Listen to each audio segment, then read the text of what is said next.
હાર મેળવ્યા પછી ગુજરાત કોંગ્રેસની રિવ્યુ બેઠક મળી, જે અમદાવાદમાં પ્રદેશ કોંગ્રેસની પોલિટિકલ અફેર્સ કમિટી અને ઇલેક્શન કમિટીની બેઠક મળી। આજે મધ્ય ગુજરાત અને આવતીકાલે ઉત્તર ગુજરાતના વિસ્તારોના ચૂંટણી પરિણામો અંગે ચર્ચા થશે, જેમાં પ્રદેશ પ્રભારી મુકુલ વાસનિક, પ્રદેશ પ્રમુખ અમિત ચાવડા બેઠકમાં સામેલ થશે। ચૂંટણી લડ્યા હોય તેવા 40 સભ્યોને બેઠકમાં બોલાવાયા છે।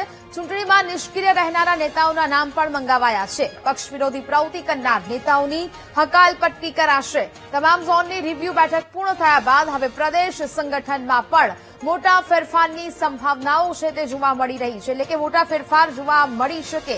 સ્થાનિક સ્વરાજમાં કારમી હાર મેળવ્યા બાદ હવે ગુજરાત કોંગ્રેસ આ રિવ્યુ બેઠક કરી રહી છે। પક્ષ વિરોધી પ્રવૃત્તિ કરનાર લોકોની પણ હવે હકાલપટ્ટી કરવામાં આવશે। પ્રદેશ કોંગ્રેસની આ રિવ્યુ બેઠક મળી રહી છે, જેમાં ટોચના નેતા ઉપસ્થિત રહેશે। સંવાદદાતા દીપક ફોનલાઈન પર જોડાયા છે।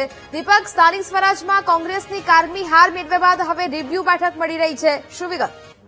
બિલકુલ, આજે 2 દિવસીય બેઠક મળવાની છે, જેમાં આજે મધ્ય ગુજરાત અને આવતીકાલે ઉત્તર ગુજરાતના જે ચૂંટણી પરિણામો છે તેના પર બેઠક કરવામાં આવશે। પ્રદેશ પ્રભારી મુકુલ વાસનિક, પ્રદેશ પ્રમુખ અમિત ચાવડા સહિતના જે નેતાઓ છે તે ઉપસ્થિત રહેવાના છે। સારું પરિણામ ન આવ્યું એ બાબતને લઈને મંથન કરવામાં આવશે અને લગભગ આ તમામ બાબતોની અંદર જે પ્રભારીઓ છે અને 40 જેટલા લોકો છે એમને બોલાવવામાં આવ્યા છે। મંથન કરવામાં આવશે કે ચૂંટણી લડ્યા પરંતુ જીત્યા નહીં, ક્યાં ચૂક રહી ગઈ, તે તમામ બાબતોને લઈને નેતૃત્વ જે છે તે તમામ જે સંગઠનના લોકો છે અને જેમને જવાબદારી સોંપવામાં આવી હતી તેમની પાસેથી માહિતી મેળવશે। એટલે ક્યાંક સ્થાનિક સ્વરાજ્યની ચૂંટણીમાં જે કોંગ્રેસને હાર મળી છે તે હારને લઈને હવે મંથન કરવામાં આવશે।